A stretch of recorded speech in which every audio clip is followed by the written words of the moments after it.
જાણવા મુજબ સ્થિતિ ખરાબ છે, બિલ્ડિંગ જર્જરિત થઈ ગયું છે અને એને શિફ્ટિંગ માટે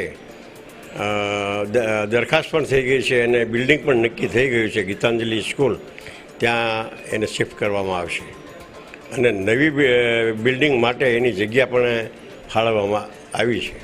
એકચ્યુઅલી રાણપુર CHC માટે જર્જરિત હોવાથી અમે પણ ચિંતામંદ છીએ. અત્યારે અમારી પણ કાર્યવાહી એ ચાલુ રહી છે કે એને બીજે શિફ્ટ કરવા માટે અમે અત્યારે નવા બિલ્ડિંગમાં જોઈને આવ્યા છે. એમાં એ લોકોને પણ જે ડોક્ટરોને જરૂરી હોય એવા થોડાક ફેરફારો કરવાની જરૂરિયાત છે અને એ ફેરફારો જેટલા જલ્દી થઈ શકશે એટલા જલ્દીમાં આપણે નવા બિલ્ડિંગમાં શિફ્ટ કરી દઈશું.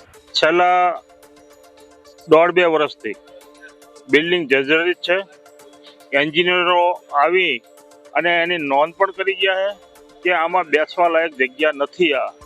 છતાં પણ સામૂહિક આરોગ્ય કેન્દ્રની બીજી કોઈ વ્યવસ્થા ન હોવાથી ગરીબ દર્દીઓ હેરાન પરેશાન ન થાય એના માટે થઈને ડોક્ટરો એમના જીવના જોખમે અહીંયા સારવાર આપી રહ્યા છે. અત્યારે આ બિલ્ડિંગને ફરતી રિનોવેશન થાય અથવા નવી બિલ્ડિંગ બને તો આ 35-40 લાખ રૂપિયાના જે દાન કરેલા એ લોકો બીજા દાન કરવા માટે પ્રોત્સાહિત થાય.